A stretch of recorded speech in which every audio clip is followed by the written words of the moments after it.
La introducción al Salmo 25 dice: aquí el hombre, presionado de sus pecados y de la malicia de sus enemigos, ruega al Señor por sí mismo y en general por todo el pueblo.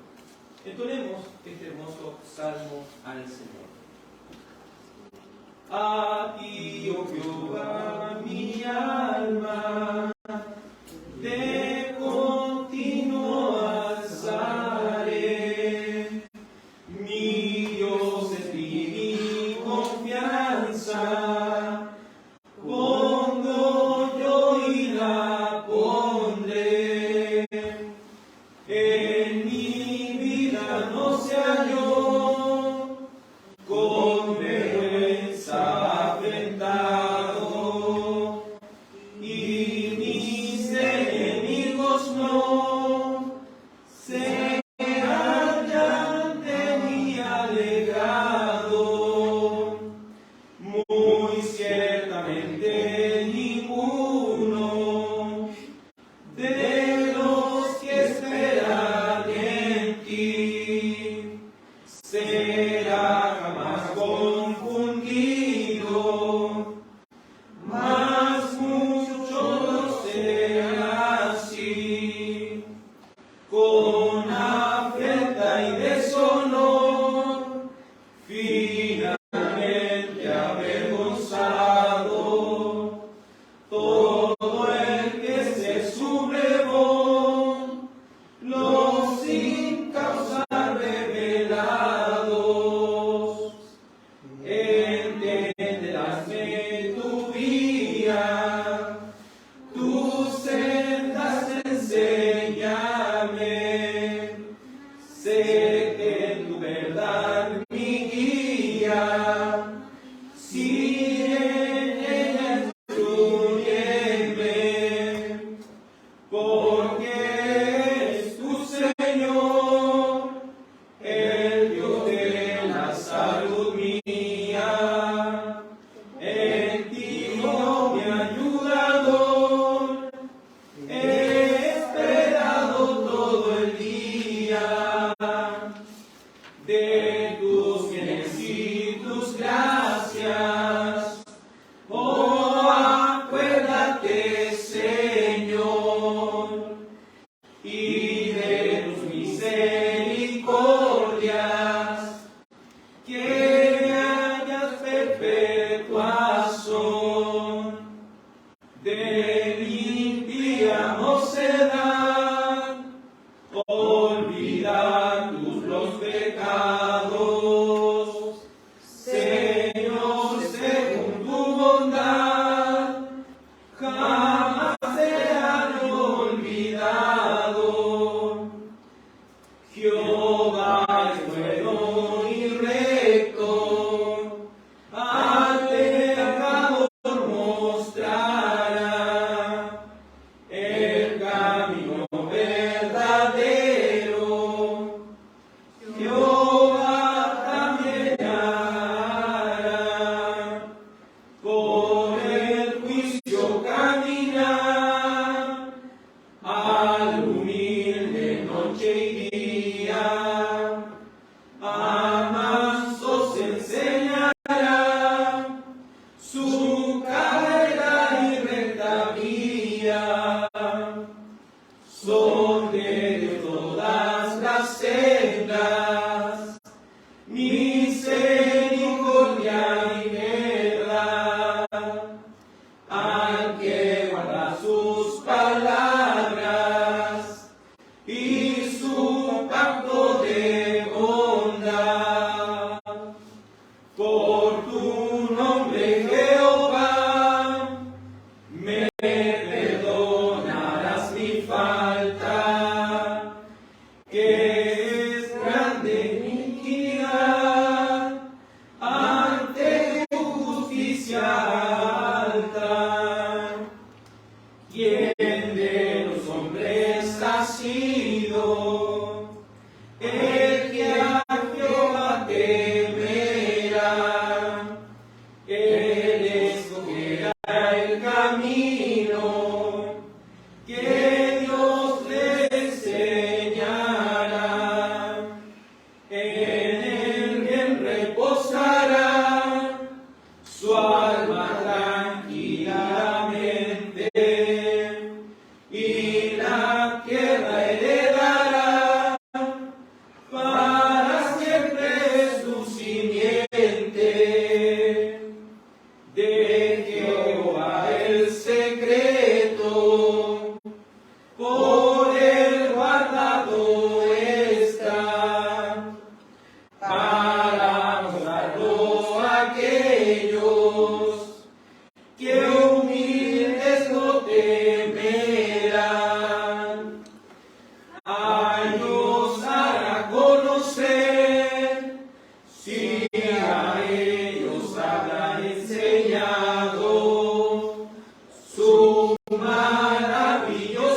este hermoso salmo, el cual nos insta a llevar nuestro corazón y nuestra mirada siempre a Cristo Jesús, aún en medio de tan grande aflicción. Bueno, amados en el Señor, como bien lo saben, estamos estudiando el libro de Miqueas. Le invito a que abre su escritura en el libro de Miqueas, capítulo 7.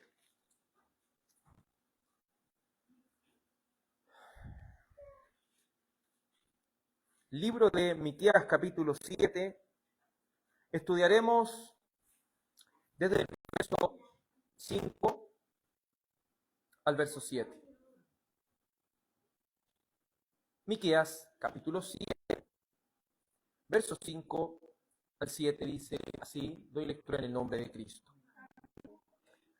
No creáis enemigo, ni confiéis en príncipe. De la que duerme a tu lado, cuídate. No abras tu boca. Porque el hijo deshonra al padre. La hija se levanta contra la madre. La nuera contra su suegra. Y los enemigos del hombre son los de su propia casa. Y esperaré al Dios de mi salvación. El Dios mío oirá. Amén. Oremos. Dios santo y amado, agradecemos que tu amor y misericordia no hayas permitido, Señor, estar este día del Señor junto a nuestros amados hermanos. Te ruego y te suplico que esta palabra sea de edificación para el cuerpo de Cristo, para alimento y corrección del mismo. Por el amor de tu santo y precioso nombre, oh Dios, para comprender con claridad lo que tú tengas que decirnos, Señor, en esta tarde. Que nuestros sentidos sean abiertos para comprender las Escrituras. En nombre de tu amado Hijo Jesús. Amén. Le damos gracias a nuestro amado Señor, porque nos permite ya estar llegando al final de este libro de Miqueas. Y hemos de decir que anteriormente hemos concluido, en los versos anteriores, que Dios desea hallar fruto de piedad en su pueblo. El que posee fruto es el que posee una fe salvadora y un arrepentimiento para vida. Es decir, aquellos que han nacido de nuevo. El fruto del Espíritu que cada cristiano que ha nacido de nuevo debe poseer es amor, gozo, paz, paciencia, benignidad, bondad, fe, mansedumbre y templanza. Es vivir este fruto, ejercitándolo en la piedad. En cuarto lugar, el fruto se conoce por el árbol, así también aquellos que han nacido de nuevo. En quinto lugar, el fruto no está basado en una relación falsa e hipócrita con Dios, sino en cosas eternas, en una vida que agrada a Dios y vive para su gloria.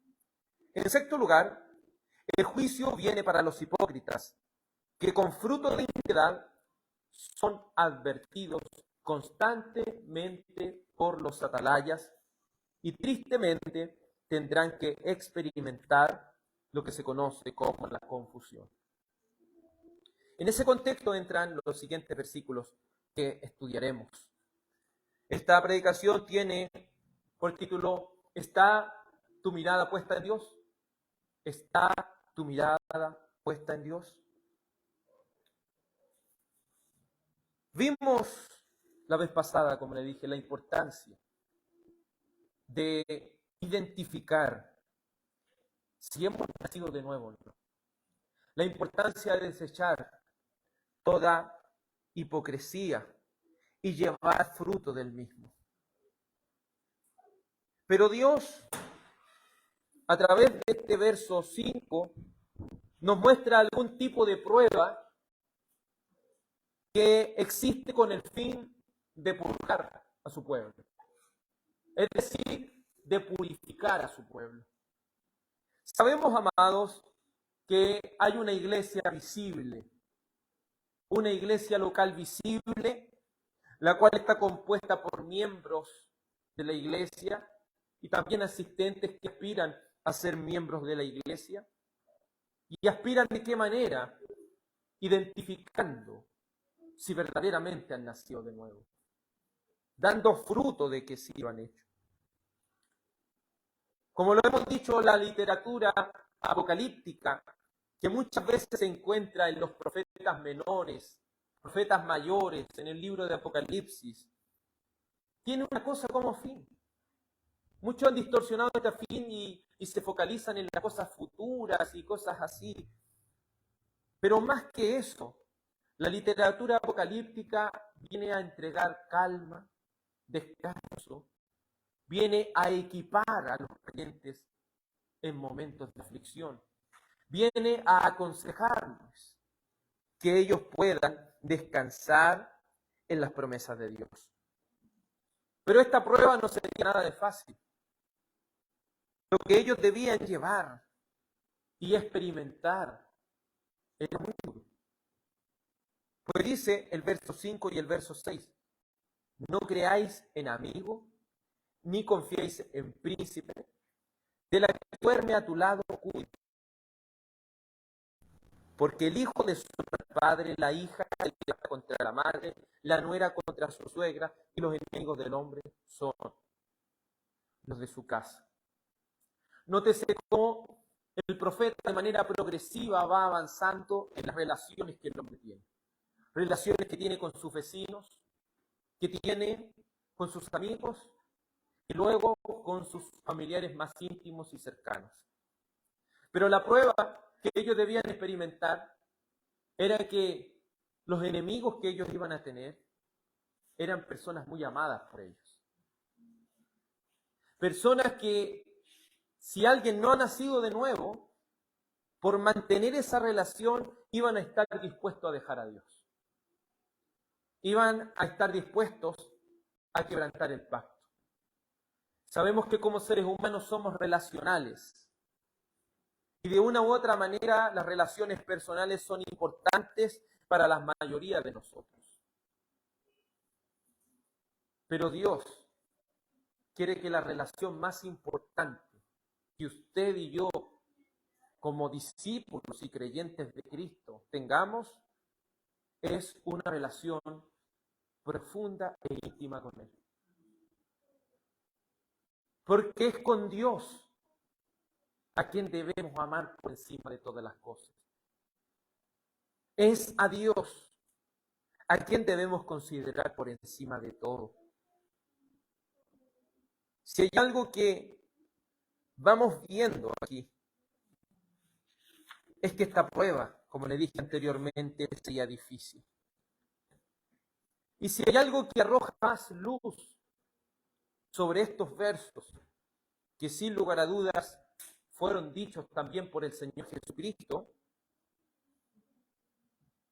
y le pido que me acompañe a Mateo capítulo 10, verso 34. Mateo capítulo 10, verso 34, porque ahí el Señor, en el contexto lejano o contexto canónico, entrega más luz acerca de este texto.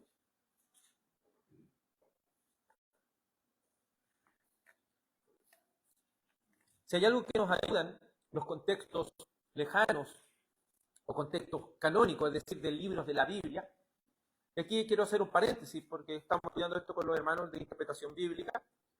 Un contexto canónico o lejano es un contexto que encontramos en otros libros de la Biblia. Un contexto inmediato o cercano sería el capítulo o el mismo libro. Es decir, si dijéramos el contexto inmediato de Miqueas, son los capítulos que están en Miqueas. Pueden ser los versículos anteriores o versículos posteriores. Pero cuando hablamos de contexto lejano, canónico, estamos hablando de que la Biblia nos va a entregar más luz acerca de ese texto con otro texto que está más alejado. Y en este sentido, el que está más alejado es Mateo, y quien entrega la interpretación a este texto es el mismo Cristo. Así que podemos fiarnos de eso de cómo Cristo, cómo el Señor pudo interpretar este texto. Y está precisamente en Mateo 10, 34, dice así: no penséis que he venido para traer paz a la tierra. No he venido para traer paz, sino espada. Es decir, siempre hay como un contraste, porque por un lado el Señor dijo en San Juan 14, mi paz os dejo, la paz os doy, no como el mundo la da. Y uno dice, el Señor es Dios de paz. Pero aquí está diciendo, no penséis que yo he venido a traer paz a la tierra. ¿No piensa? Yo he venido dice, no he venido para traer paz, sino espada. ¿Qué es una espada? Corta. ¿Qué hace una espada? Divide. Esa es la primera premisa o primer argumento que podemos encontrar de Cristo acerca de este texto de Miqueas. Luego dice, porque he venido para poner disensión, es decir, división, al hombre contra su padre, a la hija contra su madre y a la nuera contra su suegra. Y los enemigos del hombre serán los de su casa. ¿Se fija que es el mismo texto? En aquellos que tienen ciertas libras con referencia van a ver que dice Miqueas 7. ¿Y dónde le entrega la explicación más profunda a Cristo? Se la entrega en el verso 37.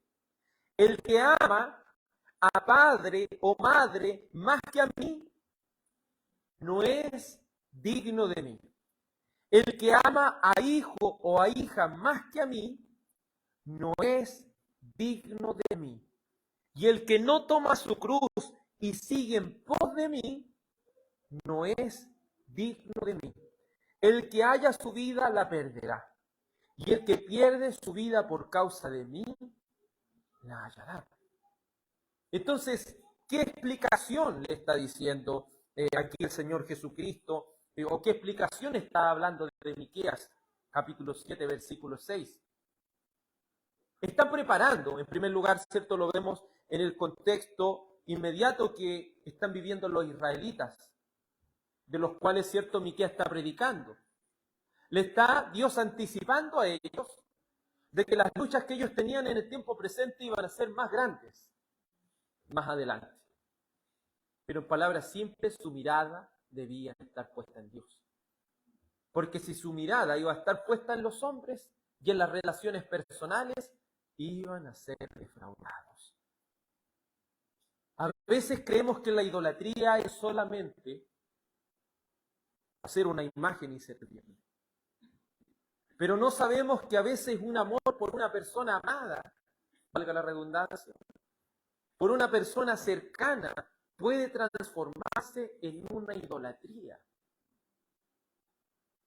Nótese que la condición para ser un discípulo, la condición para ser digno de servir a Dios, es tenerlo a Él y amarlo a Él por encima de todas las cosas.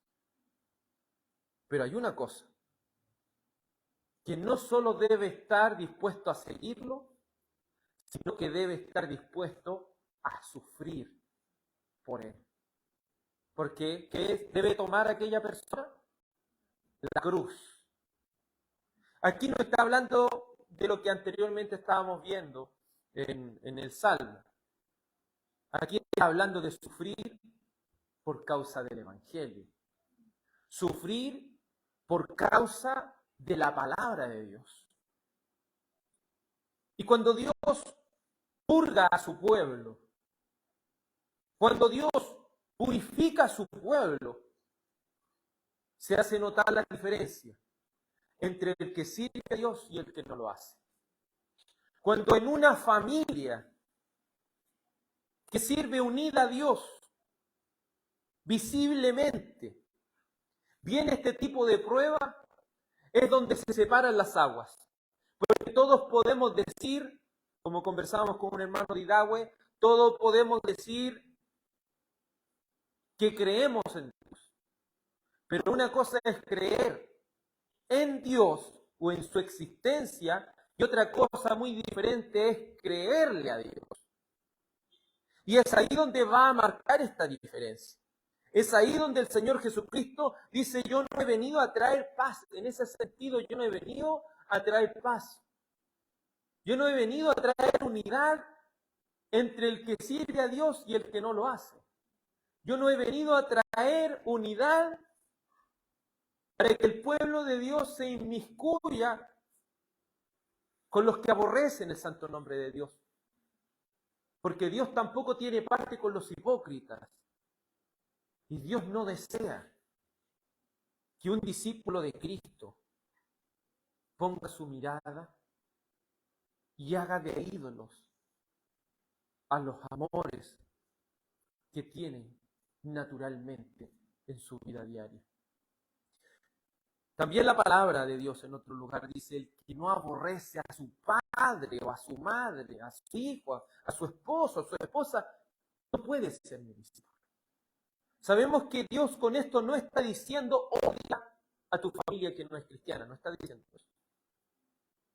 Está diciendo, pero si tú tienes que elegir entre ella, no me eliges a mí, no eres digno de mí. Si ellos te dicen no sirvas a Dios y se pone el impedimento para servir a Dios, el verdadero discípulo debe marcar la diferencia por muchos problemas que le traigan. Porque el Señor verdaderamente aquí le está hablando al mundo. Este texto es aplicable para el pueblo de Dios. En ambos contextos, tanto en el contexto de Miqueas como en Mateo, aquí le está hablando al pueblo de Dios. Pero él sabe que el pueblo de Dios, de manera visible, todo de manera visible, todos creen. Pero dentro aún de la iglesia visible, hay una iglesia invisible, la cual está compuesta por los escogidos de Dios. Pero es triste que hoy en día se baje tanto la santidad de una iglesia.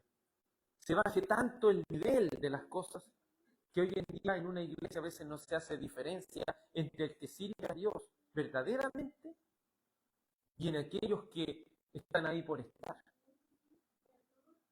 Pero nótese que cuando la pureza de una congregación empieza a aumentar y un amor por Dios empieza a aumentar, las personas que no son de Dios no se van a sentir cómodas. Les va a empezar a incomodar la verdad. Les va a empezar a incomodar la palabra de Dios. Y van a hacer algo que ellos, con su fe común, no van a poder resistir. Y es ahí donde se va a marcar esa diferencia. Es ahí donde se va a marcar esa división.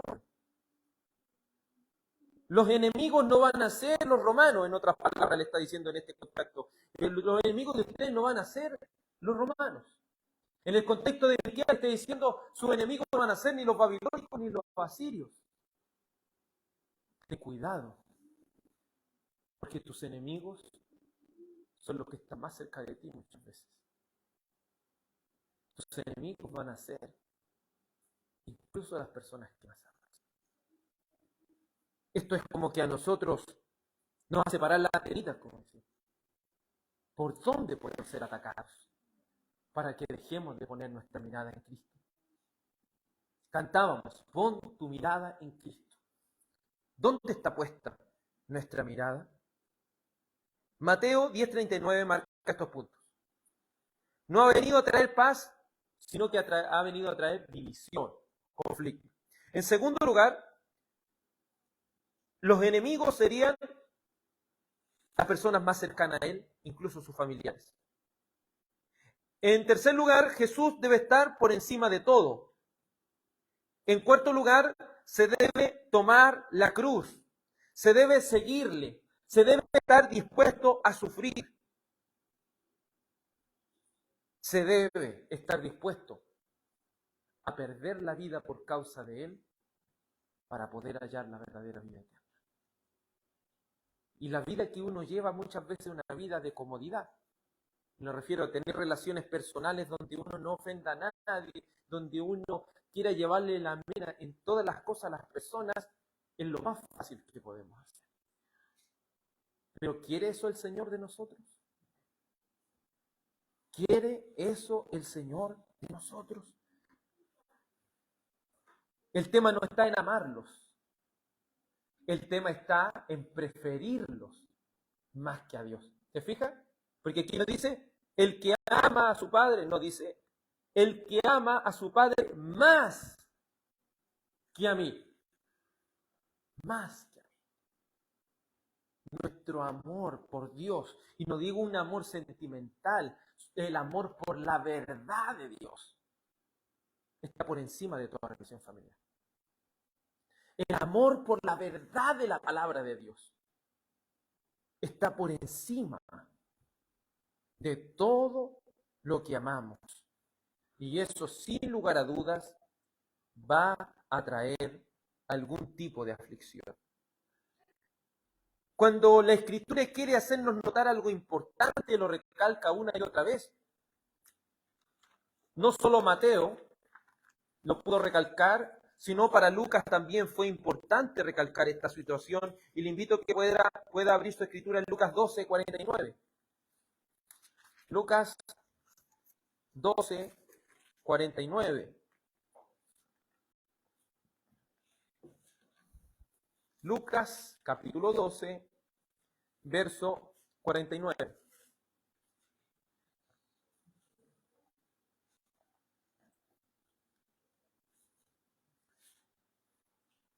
Hay muchas veces que el motivo de nuestro sufrimiento no lo vamos a comprender, como le sucedió a Job.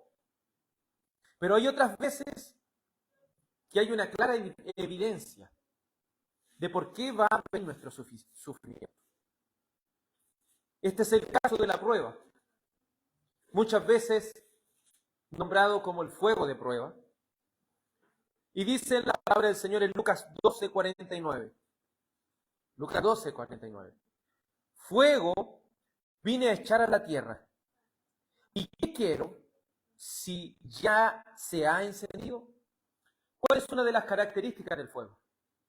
O contextualmente, el fuego, ¿qué quiere decir en las Escrituras? Juicio, pero más que juicio es purificación. El fuego lo que hace es purificar, es limpiar, es purgar todo lo que nos sirve. Entonces, el Señor Jesucristo con su venida, Él vino a echar a la tierra esta purificación. Vino a mostrar esta verdad. Y dice, ¿y qué quiero si ya se ha encendido? De un bautismo tengo que ser bautizado. ¿Y cómo me angustio hasta que se cumpla? Este bautismo no es hablar de agua, ¿cierto? Es hablar de ese sufrimiento que él tenía que experimentar. Un bautismo de fuego, de juicio, ser sumergido en el juicio. Y verso 51 dice, ¿pensáis que he venido para dar paz en la tierra? Os digo, no, sino disensión. Porque de aquí en adelante, 5 en una familia estarán divididos, 3 contra 2 y 2 contra 3. Estará dividido el padre contra el hijo, y el hijo contra el padre, la madre contra la hija, y la hija contra la madre, la suegra contra la nuera, y la nuera contra su suegra. Decía también a la multitud, cuando veis la nube que sale por el poniente, luego decís, agua viene, y así sucede. Y cuando sopla el viento del sur, decís, hará calor, y lo hace. Hipócritas, sabéis distinguir el aspecto del cielo y de la tierra. ¿Y cómo no distinguís este tiempo? ¿Por qué leí también esta parte del contexto? Porque esta es una señal. Cuando se empieza a acercar el final. Sabemos que estamos en el tiempo postrero, ¿cierto? Estamos en el siglo, en este siglo final, para darle el paso a este siglo venidero. Y algo que se va a incrementar es la persecución. Pero la persecución, ¿dónde va a comenzar? no va a comenzar por los de afuera, va a comenzar dentro de la propia familia. Y es algo que el Señor quiere recalcar. Miren lo importante de esto, que luego lo recalca Lucas en el capítulo 14, ahora en el verso 26. Y vamos a leer desde el verso 25 para ponerle en contexto todavía. Lucas 14, 25 dice, grandes multitudes iban con él, y volviéndose les dijo, si alguno viene a mí y no aborrece a su padre y madre y mujer e hijos y hermanos y hermanas y aún también su propia vida, no puede ser mi discípulo. El que no lleva su cruz y viene en pos de mí, no puede ser mi discípulo. Si hay algo que nos quiere mostrar Dios a través de este texto, es que si verdaderamente queremos ser un discípulo de Cristo, debemos amarlo a Él por encima de todas las cosas. Debemos preferir su verdad por encima de todas las cosas. Porque si no estamos dispuestos a sufrir por causa del Evangelio, por causa de esta verdad de Dios, no podremos ser discípulos de Cristo. Quizás el momento aún no ha llegado para nosotros, pero no sabemos más adelante cómo se puedan poner las cosas.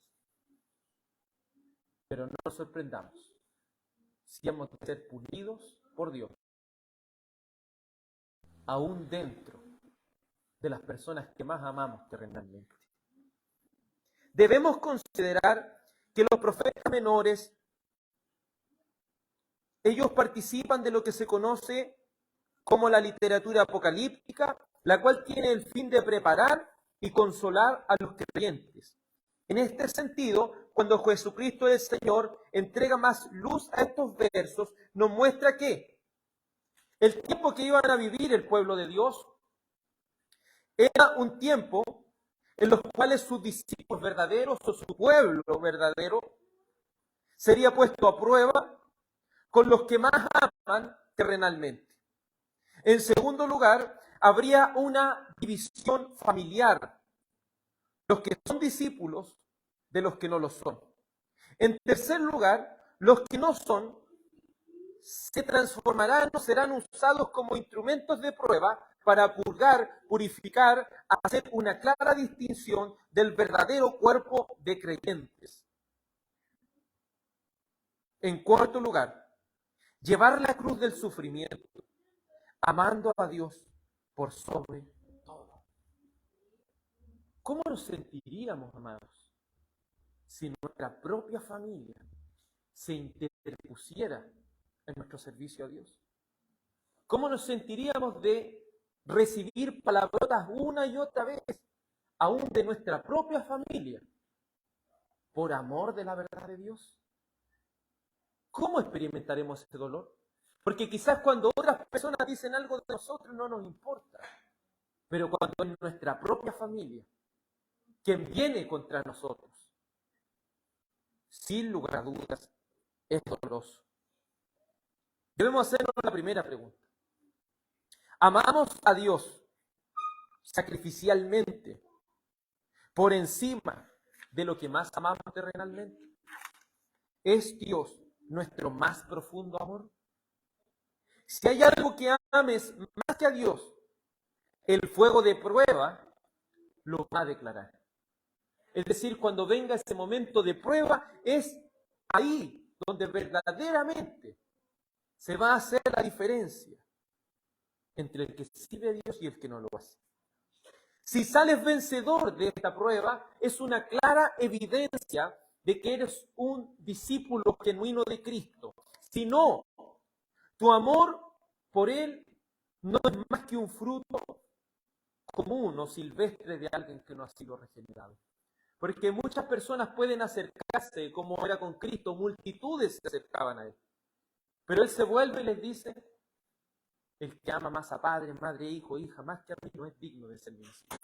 Dios no se asusta con las multitudes. A Él no le asusta la cantidad de gente. Usted lo puede ver en el libro de Jueces, con Gedeón. ¿Qué puede ver ahí? Cuando van, ¿cierto?, a esta batalla, van un montón de gente.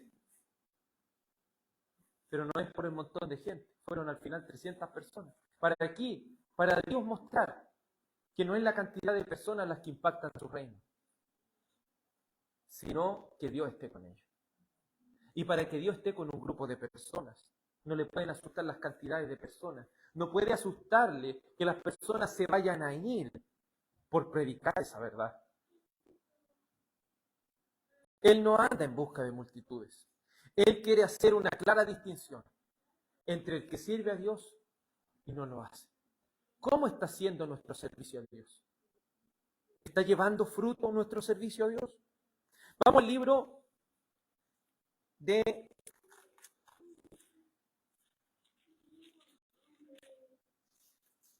Malaquías 3:13.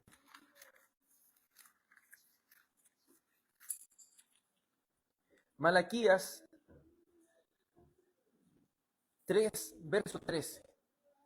Porque Dios quiere, a través de la prueba, marcar una clara distinción entre el que sirve a Dios y el que no lo hace. Malaquías 3:13 dice: vuestras palabras contra mí han sido violentas, dice Jehová. Y dijisteis: ¿qué hemos hablado contra ti? Habéis dicho: por demás es servir a Dios. ¿Qué aprovecha que guardemos su ley y que andemos afligidos en presencia de Jehová de los ejércitos? Decimos pues ahora: bienaventurados son los soberbios y los que hacen impiedad. No solo son prosperados, sino que tentaron a Dios y escaparon. Entonces los que temían a Jehová hablaron cada uno a su compañero, y Jehová escuchó y oyó. Y fue escrito el libro de memoria delante de él, para los que temen a Jehová y para los que piensan en su nombre. Y serán para mí especial tesoro, ha dicho Jehová de los ejércitos, en el día en que yo actúe. Y los perdonaré como el que perdona a su hijo que le sirve. Entonces os volveréis y discerniréis la diferencia entre el justo y el malo, entre el que sirve a Dios y el que no le sirve. Aquí hay claras evidencias, amados. Dios le está hablando al pueblo que visiblemente le seguía. Pero el pensamiento de aquellos que no habían sido regenerados y estaban dentro del pueblo era en que ¿qué aprovecha que guardemos la ley? Las personas que están visiblemente dentro del pueblo de Dios pero no han nacido de nuevo es que intentan bajarle el perfil a las cosas. ¿Qué pasaría si nuestra propia familia de alguna manera empieza a bajarle el perfil? No, que yo no creo que sea tan así. No hay que irse tanto al extremo. No está de más que hagamos esto. Decimos pues ahora, bienaventurados son los soberbios. Amados, a veces hay una soberbia pasiva. Muchas veces creemos que la soberbia es gritar y irse en contra de alguien. Pero somos soberbios contra Dios cuando nos vamos en contra de su propia palabra. Cuando personas sabiendo la palabra, teniéndola enfrente, no se subyugan a ella. No se postran y se humillan bajo su maravillosa y poderosa palabra. Le ruego a Dios que nuestros corazones puedan humillarse bajo su mano poderosa, que por muy dura que sea la palabra de Dios, la amemos y estemos dispuestos a seguirla.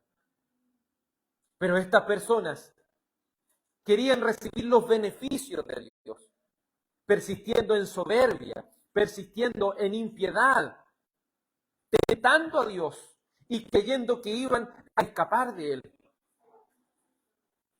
Entonces los que temían a Jehová, cada uno a su compañero, y Jehová escuchó y oyó. Esto es para los que piensan en su nombre. Esto es para aquellos que verdaderamente aman la palabra de Dios. ¿Y quiénes van a amar la palabra de Dios? Aquellos que han nacido de nuevo. A aquellos que por la gracia de Dios han recibido este nuevo nacimiento. Volvamos al libro de Miqueas, capítulo 7. Dice el verso 5, no creáis en amigos. Podemos tener muy grandes amigos, pero cuando los amigos nos empiezan a aconsejar en contra de la palabra de Dios, ¿vamos a tirar una sonrisa media incómoda o verdaderamente vamos a estar dispuestos a mostrar nuestra posición cultural de manera obviamente más respetuosa, ¿sí? Dice, no confiéis en amigos. Perdón, no creáis en amigos, ni confiéis en príncipes. Era como el profeta empieza de las más externas a las más internas. Los amigos están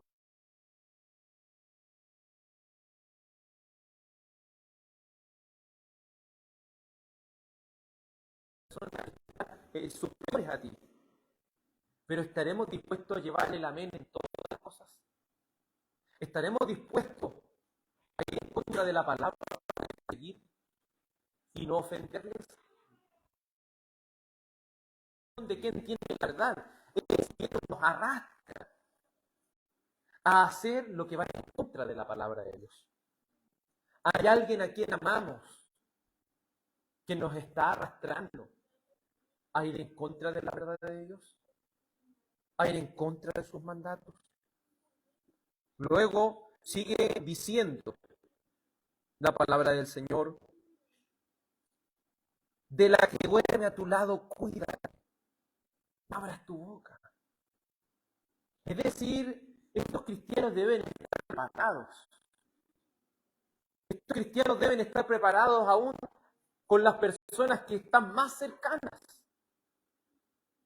Que no vaya a ser que nos arrastren lejos de los caminos de Dios. Porque el hijo, ¿cuál es el deber del hijo? Honrar a su padre. Pero lo triste de esto que el hijo, ¿sabe lo que hacía? Deshonraba, era sin respeto con su padre. La hija era capaz de levantarse, es decir, ir en contra de su propia madre. La nuera, que le debía tanto respeto a su suegra, era capaz de irse en contra de ella. Y si bien esto que el profeta le estaba diciendo al pueblo no era muy alentador, sí le hacía tener cuidado. Tus enemigos van a ser los de tu propia casa. Tus enemigos van a ser muchas veces los que están más cercanos a ti. Pudiésemos detenerlo y pensar que todo termine ahí. Pero el profeta, nótese que el profeta inmediatamente, de manera impetuosa, quiere responder a esta situación. Él no quiere quedarse solamente meditando y pensando por dónde podemos ser arrastrados lejos de los caminos del Señor. Por dónde podemos ser arrastrados a ir en contra de Dios soberbiamente. Él dice, mas yo a Jehová miraré. Es decir, si yo tengo que elegir entre Dios y las personas que amamos terrenalmente, yo voy a mirar al Dios del pacto. Yo voy a mirar al Dios del pacto. Esto mismo se aplica para el quinto mandamiento: honra a tu padre y a tu madre. Nosotros le debemos respeto a nuestros padres, le debemos respeto a nuestros superiores. Pero cuando nuestros superiores nos llevan o nos mandan a hacer cosas que van en contra de la palabra de Dios, ¿es ahí donde qué debemos hacer nosotros? ¿Debemos seguir honrando su palabra? No, porque nuestra honra va más arriba que ello. Nuestra honra está hacia Dios, nuestro Padre que está en los cielos. Eso es lo que quiere el Señor. Que nuestra obediencia esté a nuestro Padre por encima de lo que nos diga nuestra familia. Por encima de lo que nos digan las personas que más amamos. Por encima que lo digan las personas que incluso están por encima de nosotros en algún trabajo, en algo así. Pero ellos no pueden ser seguidos, porque debemos mirar al Dios del pacto. Pero ¿qué va a hacer? Mas yo a Jehová miraré, esperaré al Dios de mi salvación, y el Dios mío me oirá. Si usted lo veía anteriormente, Dios estaba en este pleito con su pueblo, estaba en esta discusión con su pueblo, y dentro de todo eso empieza a mostrar cómo el pueblo se iba alejando del Señor, cómo el pueblo hacía maldad. Pero lejos de eso, él sabía también que había personas que habían sido cambiadas y transformadas por él. Y su respuesta sería mirar, esperar en la salvación de su amado Dios. ¿Dónde está nuestra mirada? ¿O dónde estará nuestra mirada en el día de la prueba? El día donde se defina a quién verdaderamente amamos. Es como cuando Pedro en San Juan capítulo 6, versículos 67 al 70, muchas personas ya no iban a seguir al Señor. Y el Señor desafía a sus discípulos. Y es en ese momento de prueba donde verdaderamente se sabe quién es quién. Porque el Señor conocía a cada uno de sus discípulos. Él sabía que Él había elegido a los 12, pero uno de ellos era diablo. ¿Y qué les dijo el Señor? Oh, yo no quiero que la gente se vaya, vayan a buscar a la gente. No. ¿Se quieren ir ustedes también? Pero el que verdaderamente amaba al Señor por encima de todas las cosas, ¿qué dijo? ¿A quién iremos? Si tú tienes palabra de vida eterna y hemos creído y sabemos que tú eres el Cristo, el Hijo del Dios. Evidenció que era un genuino discípulo, porque él no solo había creído, él también tenía el conocimiento, él sabía quién era Jesús. Y si él lo sabía y creía en él, ¿cómo se iba a apartar? ¿Cómo se iba a apartar de aquel que le había hecho tanto bien? Por eso vemos el llamado de este profeta. Yo no sé ustedes, pero yo miraré a Jehová. Pero yo esperaré en el Dios de mi salvación. Él me va a oír. Va a ser un momento triste. Va a ser un momento de gran dificultad. El que nuestra propia familia se vaya en contra de nosotros. Pero hay una cosa. Si Dios es por nosotros, ¿quién contra nosotros? En Él vamos a esperar porque Él nos va a oír. Pero no solo eso. Él no solo iba a mirar al autor de su salvación, sino que Él iba a hacer algo, un fruto del Espíritu. Miren lo que dice este mismo verso 7. Mas yo miraré. ¿Y qué va a hacer? Esperaré. Para esperar, ¿qué es lo que se necesita? Paciencia. Y según el libro de Gálatas 5, 22 al 23, el fruto del Espíritu es paciencia.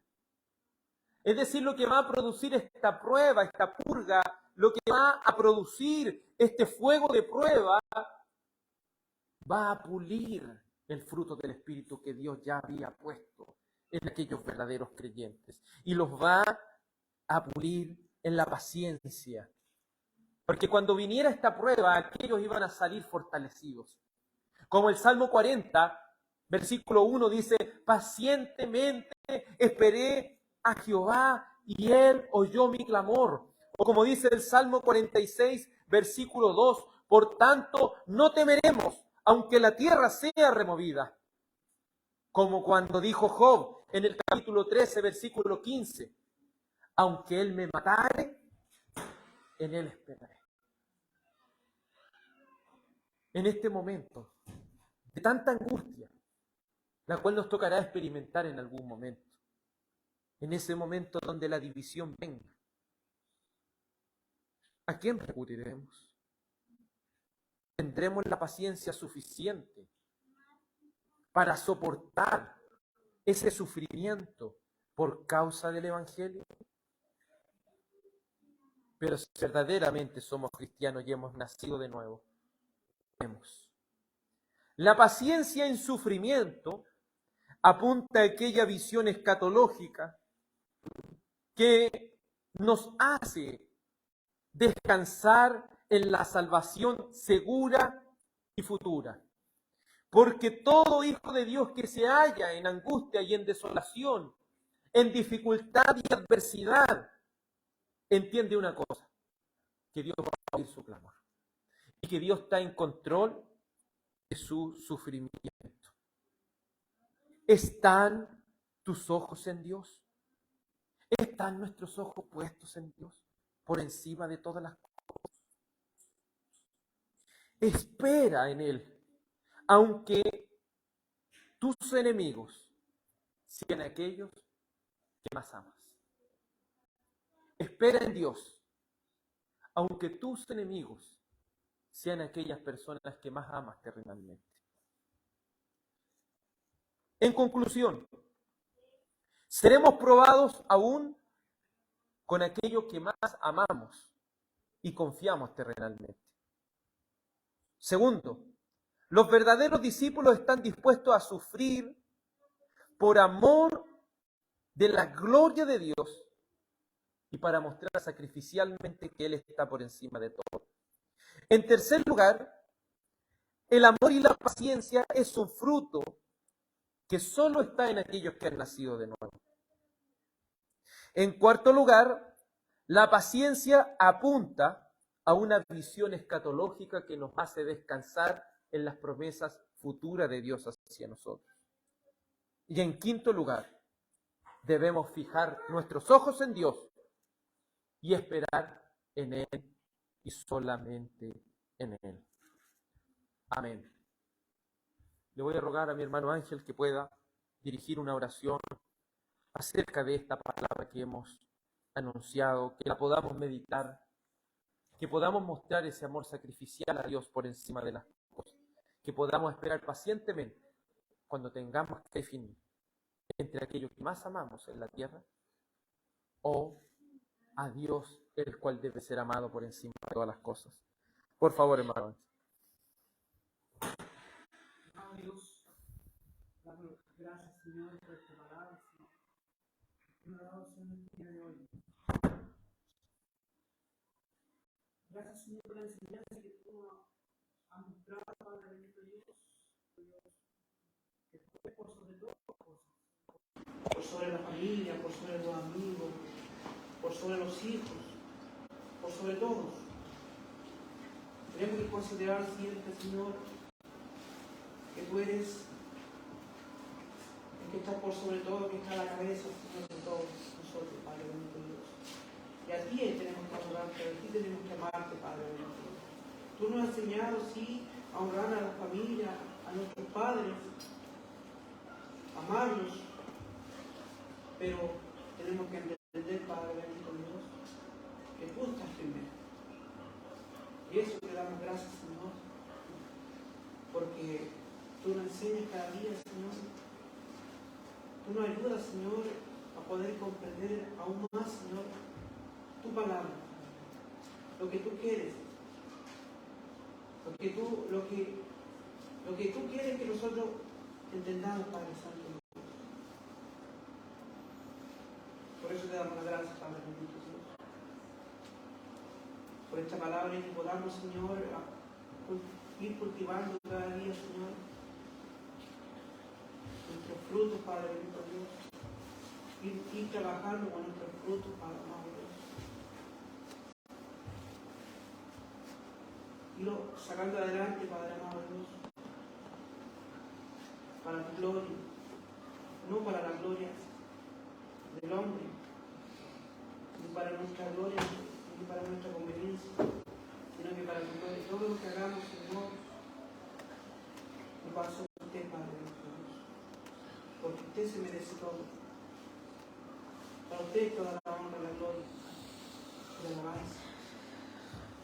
Te agradecemos, Padre nuestro Dios, por tu palabra, Señor, por tu enseñanza. Y danos firmeza, Padre Santo. Danos fuerza, Señor, para seguir cultivando, Señor, para seguir desarrollándonos, Señor, para seguir conservando, Señor, esta santidad, para seguir conservando, Padre bendito Dios, lo bueno, Señor, que tú nos entregas. Gracias, Padre, por tu amor y por todo lo que tú nos ofreces, Señor. En el nombre de Cristo Jesús. Amén. Amén. Vamos a entonar el último salmo para así estar escribiendo este reunión. Vamos a cantar el Salmo 13. Salmo 13.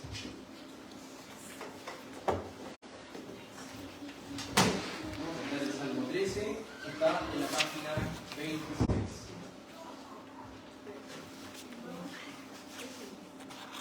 Salmo 13.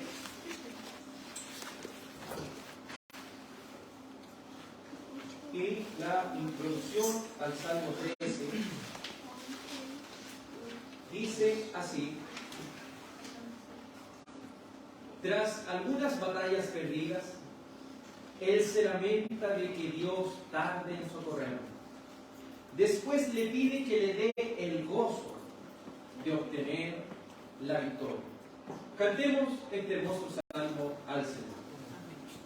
Hasta cuando Jehová para siempre me olvidarás, eterno Señor, ¿hasta cuándo te seguirás así ocultando?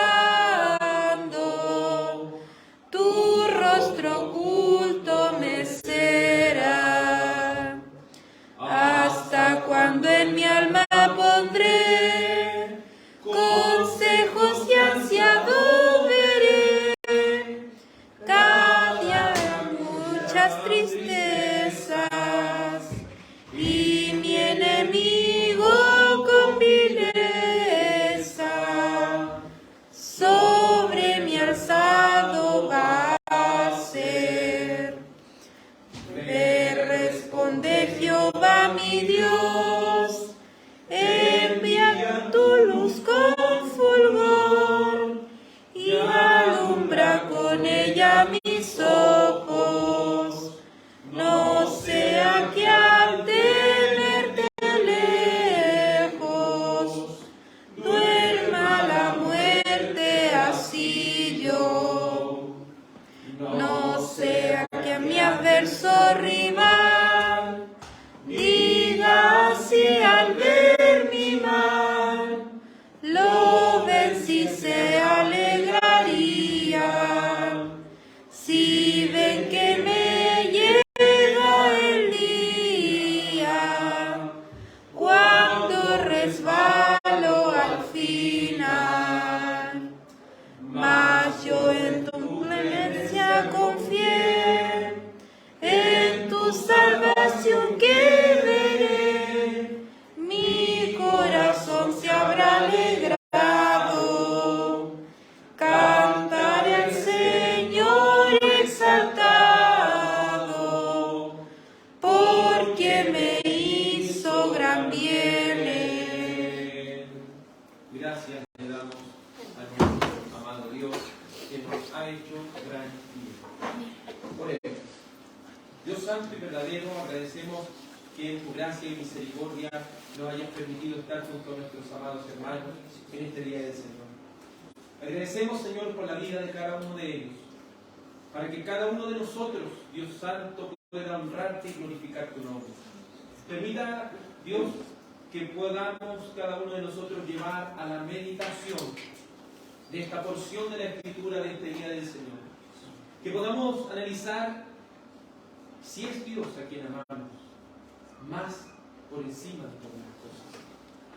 Si tenemos la paciencia de esperar, aun cuando nuestra propia familia nos ofenda por servir a Dios, e incluso se vaya en contra de nosotras. Te ruego, Dios Santo, que nos des la paciencia y el amor, que solo es parte del fruto del Espíritu Santo que tú has puesto en cada creyente. Dios Santo, te ruego que puedas bendecir a tu pueblo, que puedas hacer resplandecer tu rostro sobre cada uno de nosotros. Y creemos, Dios Santo, que seremos salvos solo por tu amada y santa gracia. Guárdenos en esta semana que nos tocará vivir. Permítanos vivir para tu gloria, disfrutando de ti para siempre. En el nombre de tu amado Hijo Jesús. Amén y amén. El Señor bendiga, amado. Que tenga